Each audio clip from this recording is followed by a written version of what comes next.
Priya here and welcome to my channel Beauty and the Code. If you're new here, don't forget to hit that subscribe button and the bell notification next to it so that you'll be notified of all my future videos. Having said that, let's get started with today's video. So in today's video, I will be talking about Enchantor fragrances.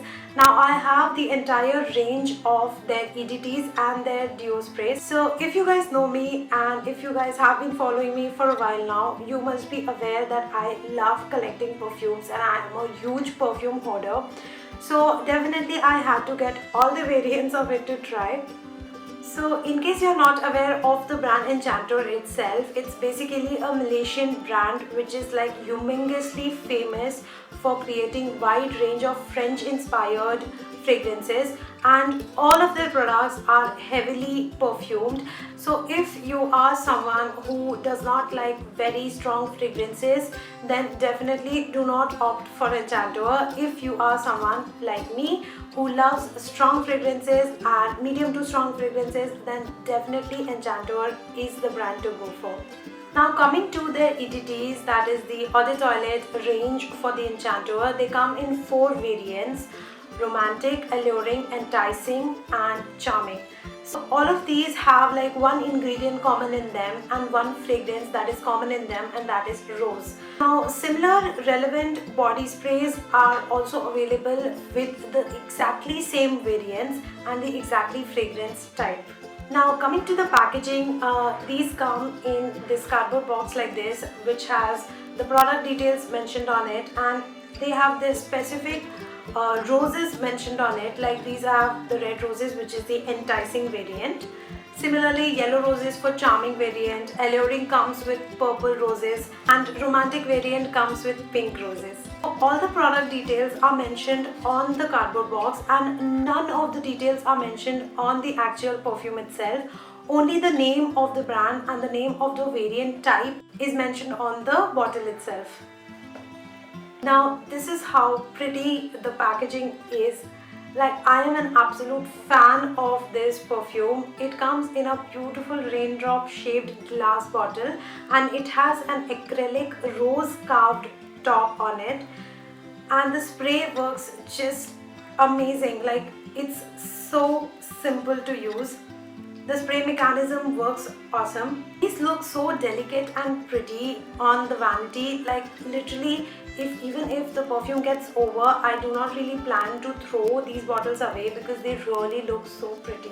I'm actually thinking of using these once they get over, like a decorative piece. Now similarly, coming to the packaging of the body spray, now these come in a simple tin based packaging and they have like a flip cap to it and a simple spray mechanism. Now I'm not a huge fan of this packaging because I cannot see how much product I'm left with, so it's very difficult to judge that.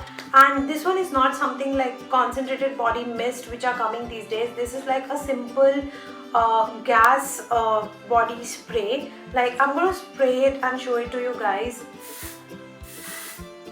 So it's like this. It's not really concentrated one. Now the fragrance lasts for around 1.5 hours for me, and for EDT it lasts for around 3 to 4 hours, and that is why the cost also differs. This one is only for 190 rupees whereas the EDT comes for 650 rupees each. Now I really wanted to mention the notes in each of these because since all of them have the common ingredient rose, you would be thinking what would be the difference between each of the fragrances.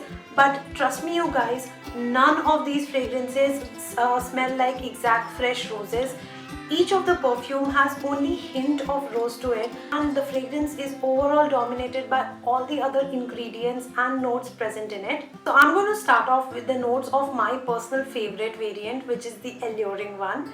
Now I'm someone who likes fruity floral fragrances and this one satisfies my needs. So the alluring variant has like roses, which is like a common ingredient in all, and apart from that it has passion fruit extracts in it, and that is the reason that it gives that floral sweet fragrance to it. I absolutely love this one and I think it's just going to get over in like a week or so. My next favorite has to be the Charming variant because this has like a hint of citrus in it.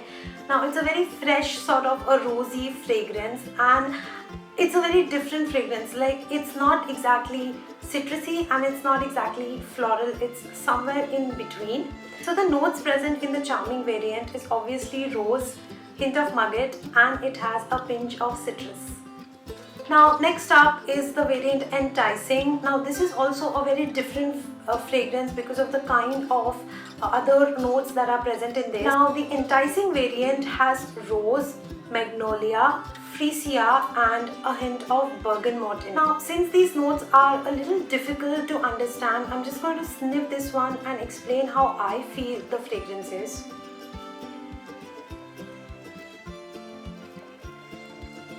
It's definitely very floral and it's literally a bit on a citrusy side, but it's not as strong as the Charming one. But I cannot really smell any fruity or sweet fragrance in it. It's definitely on the fresh floral category. Now the fourth variant is Romantic. Now this is something that is actually subtle as compared to all the three that I mentioned before. This one lasts a little less longer for me and the fragrance is a little milder for my liking. So the first time that I sniffed the Romantic variant, I just knew that this had some white flower extract in it because the hint of roses is very minimal as compared to the blast of white jasmine fragrance that you get out of this. The main notes in the Romantic variant are Bulgarian roses, mandarin, violets and white jasmine extracts. I know it's very difficult to translate the notes into understanding what fragrance type it is, but basically you understand that alluring is something on the fruitier side, then enticing and charming are something on the citrusy floral type, and the Romantic variant is somewhere on the white jasmine floral type. Now the body sprays are exact same fragrance type as that of the EDTs, the only difference being the concentration level of the perfume oil. Body sprays, as you all know, are very milder and they are not very long lasting, like they last for around 1.5 hours for me, and the EDTs on the other hand are much more concentrated and they tend to stay on me for more than 4 hours. Now talking about the pros and the cons, now the pros is definitely the packaging. It is so beautiful and so delicate and so feminine. It's something that you can use even after the product goes waste or the product is finished. Like you can actually store the bottle only for the display itself on your vanity. It will just make the vanity look so feminine and beautiful. Second is their availability. I think they're very easily available, be it in the departmental stores or online on Amazon, Flipkart, Nykaa. Everyone has Enchanteur products. It has to be price range because the deo sprays are like for 190 and the EDTs are for 650, which are very decently priced for the kind of quality and the fragrance and the strength of fragrance that you get. Fourth one is the kind of fragrance, the kind of floral fragrance that you get. Now, not everyone is a huge fan of floral fragrances, but if you are, then please try Enchanteur fragrances. I really enjoyed using them. Now talking about the cons, the first thing that I have to mention is that the acrylic cap, however, looks beautiful, but it keeps falling. Like it keeps falling when I'm traveling with it, it keeps falling, and the bottle being glass bottle, you have to be extremely careful with the way you handle it. So the second con could be that there are no muskier notes for it. So if you are someone who likes muskier or spicier notes, then there is nothing for you in the Enchanteur brand. Only if you are a lover of floral and fruity fragrances are you going to enjoy the Enchanteur fragrances. So that was everything about Enchanteur fragrances. Now if you are a perfume lover as I am, I know that you are going to give this a try, and if you all have already given this a try, let me know your feedback in the comment section below. Also, if you like this video, don't forget to give this video a big fat thumbs up. Subscribe to my channel if you haven't already. Also follow me on all my social media, links to which I'll be leaving in the description box below. And I'll see you very soon in my next video.